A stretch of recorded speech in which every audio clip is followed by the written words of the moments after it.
The main differentiator between platform fighters and more traditional fighters is by far the movement. You have variable jump arcs, air dodges, fast falling, and Rivals even has its own movement with instant wave dash and hit falling. And while the universal movement is already pretty crazy, that just makes unique movement all the more impactful. So I scoured the workshop to find my favorite movement gimmicks, and I'd like to tell you all about them. Without further ado, let's get started. I do have a few honorable mentions I want to talk about briefly before I get into the full list. First off, I decided against including portal users in this. While they're definitely a movement tool, the thing about portals is that they're all fairly similar movement-wise, and their actual uses come in more so when talking about their interactions with the kit. I'd love to cover portal characters in the future, but I'll save that for another time. There's also a few characters who have a really interesting and cool movement option, but aren't necessarily reliant on it. Bat's air dodge, for example, is replaced with an air dash. It has limited range vertically as well as remaining completely vulnerable, but this allows Bat to get in and start her notorious offense. And speaking of batters with cool movement, Doomkin is a character heavily inspired by Doombox from Lethal League, and this includes Doombox's movement gimmick, an extra jump that provides a short amount of flight time in any direction. This makes Doomkin very slippery, being able to catch up to the ball and just keep going. The last one I want to mention before we get into characters designed around their movement is one that's pretty close. Sin is an extremely floaty character, most of the time. Sin can stabilize their gravity by holding down on their control stick. When doing this, they lose their floaty gravity and become much heavier, allowing for more standard movement as well as mix-ups. This can be a huge help for their neutral game, but doesn't directly interact with their kit like some of the other characters. The first character here I'd say is entirely focused around movement is Jirachi. Jirachi is an aerial fighter focused around aerial strong attacks. Unlike Raster, however, these strongs don't halt your movement, but rather are your main source of it. You can use all three once per airtime and zip all around the map. You also have an air dash on forward special, making your air game even crazier. Jirachi's ground normals are also great at poking characters into the air, like the long-ranged multi-hit down tilt and the jab and dash attack, both leaving both players in the air. While not a movement tool, their neutral special extending hit stun provides them with an unprecedented combo game that lets them keep the opponent in combos for a really long time. Interestingly, their up special is actually pretty weak, but that makes sense with all the tools they have already. If you like aerial characters, Jirachi is a must-play. And speaking of Pokemon, there's another one with a pretty interesting movement tool. Gengar by Rioku and Blaner is one of the floatiest characters out there. When you jump, you'll notice you'll stay in the air for a long time. To counteract this, Gengar has access to the passive Levitate, allowing them to fast fall at any point in their jump. This makes Gengar's movement quite ambiguous, as you can fake a jump or attack at any time. Not to mention that all of Gengar's aerials are designed for long air strings, and all combo quite well, provided you can get your momentum just right. Of course, the trade-off to this floatiness is that getting hit causes you to lose control pretty easily, as well as causing you to die fairly early. Fortunately, Gengar's specials all give you ways to regain your footing. Down special is a ground pound, letting you get back to the stage. Forward special creates a wall that can be destroyed and turned into an attack. However, Gengar can also sit on this wall, regaining their footing. And finally, neutral special is a Shadow Ball that inflicts Curse on the opponent. With Curse, their standard teleport recovery gains the ability to automatically lock onto foes. With all of these tools, Gengar's kit creates some really interesting combat situations where they either juggle you super well, or get juggled super well. And similar to Gengar, Cosmonaut is a character that can also fast fall at any point in their jump. However, unlike Gengar, Cosmonaut isn't as floaty, but in turn has low friction in basically every scenario. This is because Cosmonaut is essentially designed with moon physics. Most of Cosmonaut's normals either provide speed or redirect your speed. Forward tilt and forward air attack while boosting you forward, dash attack can let you go airborne with all your speed, and back air lets you turn around without losing all of your speed. This lets you zip around the stage and carry opponents off the map in some lightning fast combos. But sometimes you want to slow things down a bit, and Cosmonaut can do that too. Their down special places a black hole on the stage, which can be detonated as an explosion. More importantly, however, it allows Cosmonaut better control of their movement while inside of it, as well as slowing down opponents in its range for some amazing combos. Their jetpack, available on neutral special, can also drag the black hole around for more precise control from a distance, as well as just being a good recovery. In general, Cosmonaut is a really fun speed demon character with some really cool setups. Out of the unique movement tools present in Rival's base cast, there is one that's not present in any way in other platform fighters, especially not Super Smash Bros., and that's Hover, a mechanic Eliana is well known for. Although there is a workshop character with a hover, and it works a little differently. Moemon Beedrill probably isn't the first thing you think about when you think of Pokemon, but she makes a case as one of the more interesting Pokemon characters in Rivals. By holding Jumper up on the control stick, Beedrill will begin to hover. Her hover time is based on her fly bar, which essentially works as stamina. Using flight or special moves drains the meter, so be aware. You can fast fall the flight for some fun gimmicks, but flight is heavily based around doing aerials into and out of it. Although it does have one really cool trick that Eliana's flight doesn't, and that's that you can spend a good chunk of the bar to momentum shift your aerials.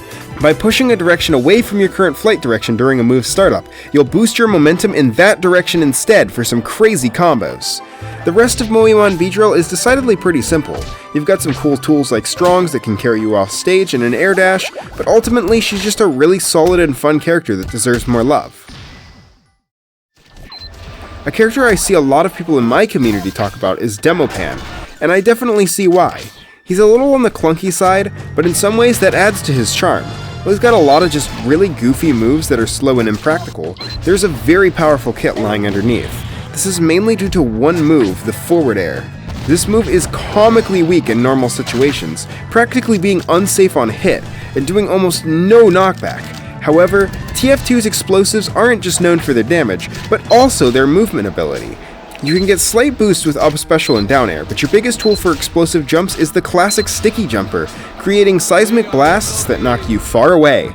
In addition to just being a very cool movement tool, doing this unlocks the true potential of forward air, which becomes a critical hit after an explosive jump. There's a low hum audio cue while it's active, so listen carefully. There's a lot to this character, and honestly, I'm not super knowledgeable about all they can do. But if the concept sounds fun, give them a shot!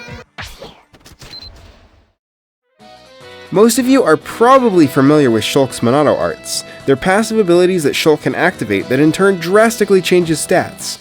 And there's a character in Rivals with this ability, Coda. Sure, they can buff their stats to run faster or jump higher, and that is technically a unique movement tool. But that's just boring, it's just numbers and stuff. But what if instead of changing stats, the Monado arts instead added or modified various properties of your character? Well, that's exactly what Tempo's kit is for. Tempo has 5 strange and interesting Monado arts, but I'd like to highlight 3 of them today. Float art gives you a slow, floaty double jump. This has 2 interesting benefits. First off, you can now double jump cancel your aerials for great aerial control, but secondly, this art greatly increases your recovery. This is because of how Coda and Tempo's Monado arts work. You can only have the art active while holding the guitar, so if you throw and catch it, you turn the float art off and back on again.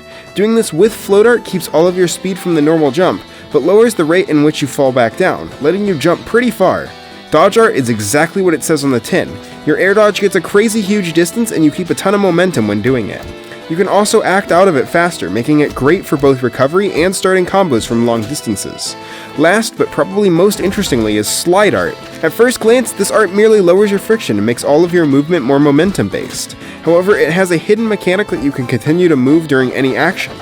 The options here are limitless. Chase your opponent while holding your jab, dash across the stage with down strong, go in deep with your aerials, anything is possible.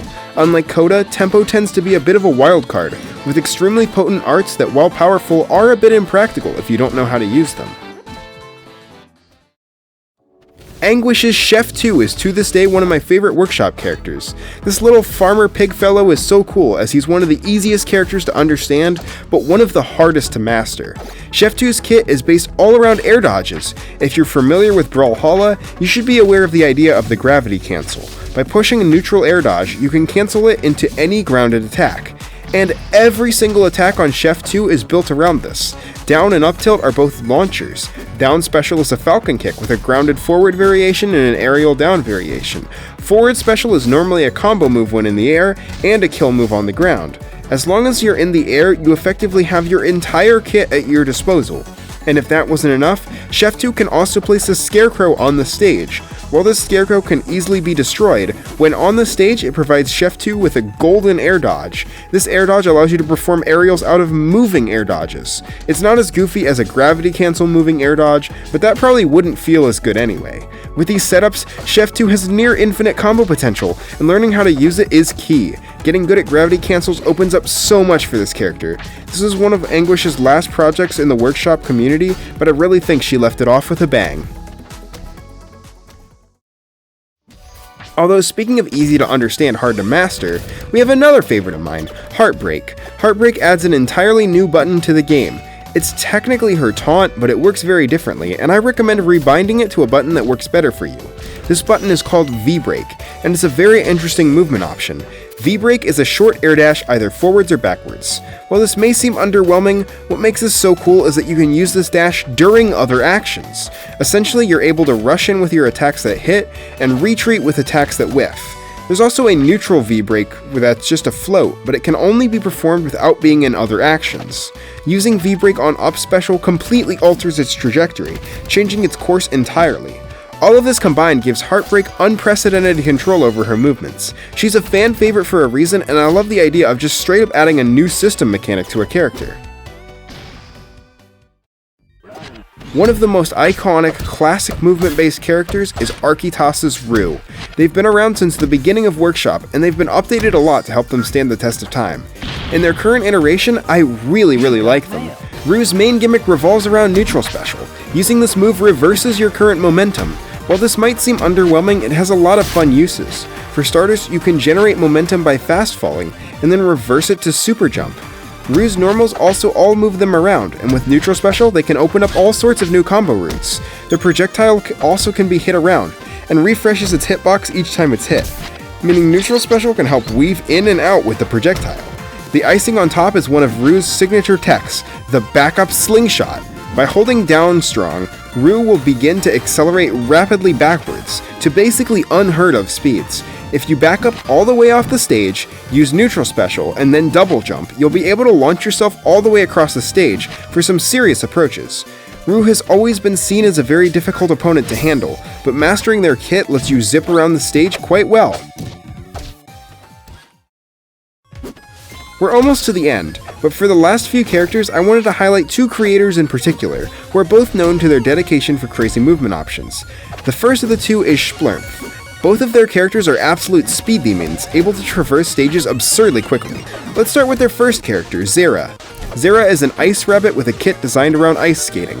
She leaves the floor slippery as she walks by placing ice behind her. This ice allows her to maintain her speed similar to Daedalus. In addition, a lot of her tilts and attacks also help her build up speed. Her neutral special and down special allow her to change her trajectory while keeping her movement intact. For the latter, you only keep your momentum on hit though. Her most infamous move is Forward Special, a rapidly accelerating chargeable kick. Using this move without thinking about it can cause you to build up too much speed and die. But while going fast is nice, Zera's true intentions lied in the speedometer. When the speedometer lights up, you can enhance your strongs, giving them extra power and damage. Zera isn't a super common pick nowadays due to the heavy mastery she requires to keep that speed without taking yourself out in the process. But she's incredibly fun to see when she works. If you've watched the Rivals Award show near the start of the year, you should be familiar with their other character, Zephrie. If you've ever wanted to see a character so mobile that they can go under Air Armada without even using their recovery, look no further. Zephrie is a crazy glass cannon designed around gliding. By using forward special, up special, or neutral air, you can enter a gliding state. In this state, you can fly for a short period of time, as long as you handle your momentum well. While gliding, you can also attack with Nair, as well as cancel the glide into any other action. This gives you air control that no other character can match, albeit with a very high learning curve, and at the cost of being super light. Zephrie's stage control is a gust of wind. When hitting an opponent into it, it creates a tailwind that allows Zephrie to gain speed while gliding inside of it. In addition, Zephrie can also jump into it with a strong, redirecting the strong in that direction for some fun combos. And speaking of strongs, like Jirachi, Zephrie has air strongs that can also provide some movement, and can provide a little extra boost. In a lot of ways, Zephrie and Jirachi are fairly similar, but whereas Jirachi is a character primarily focused on air combos, Zephrie takes way more of a glass cannon role, with high movement allowing them to slip in and out of the opponent's range, and hit hard with small but powerful strikes. They were voted the character with the best gameplay during the community awards, and I definitely think it shows. It's just so fun to fly around with such a crazy and interesting character.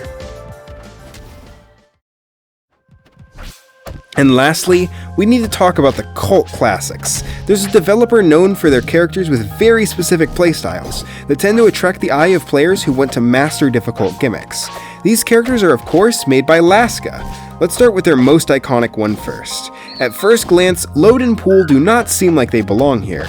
After all, Load is incredibly slow in both movement and attack speed. But there is a way to turn the tides. With Up Special, Load can summon his bird friend Pool. Pool has the ability to magnetically push Load with Forward Special, and well, pull Load with Neutral Special. And this is a very strong pull and push, letting the tricky turtle traverse a lot of space incredibly quickly to get in and start an offense. This gimmick is the core of Load's kit and lets you get in ways you otherwise could not. Something I really love about this is that Pool can push and pull you from any position, including while being recalled, which leads to some really technical movement. Load even has a kill projectile, the cannonballs, that only become deadly once Pool bats them around. In practice, Load becomes one of the most technical characters with a super high skill ceiling, and can pull off crazy plays by moving around while buffering powerful attacks like back air. And of course, we saved the craziest for last. There's one character who is legal in some workshop brackets, but with a funny caveat. You see, most people think that they're incredibly powerful, and think that if someone could play them at task level, they could destroy competitive workshop as we know it, with absolutely unstoppable force. What kind of character has this power to tear apart reality itself? Aw, it's a monkey. This little guy seems harmless. What could possibly— oh god, what is happening? Somebody help! So, Zogo's gimmick is the ability to activate Zero Gravity mode. In this mode, Zogo has, well, zero gravity, which means you can't move normally, and getting hit sends you hurtling uncontrollable in whatever direction you were hit. To counteract this, though, you can give yourself a burst of momentum in any direction by air dodging. Chaining these together lets you fly across the map at unprecedented speeds, but that's not what scares people about the power of this character. Oh no! You see, while in zero gravity, you can cancel any action into and out of the air dodge. This effectively gives you turbo mode while the effect is active, provided you're good at chasing the opponent with it. To do this perfectly requires task levels of precision, but theoretically has literally limitless potential. However, zero gravity doesn't last forever, and you do need to land a hit outside of this mode to refresh it. You can also place down a space banana that can force other players into zero gravity, leaving them wide open to attack. Zogo is a very slept-on character with a lot of potential to break the game in the right hands. Unfortunately, I'm not really those hands, so I don't have a ton to show, but I hope just seeing me zip around stresses just how crazy this character can get. And that was my list of my favorite movement tools and rivals. Are there any I missed that you like? Let me know in the comments. Until then though, thank you so much for watching, and I'll see you next time.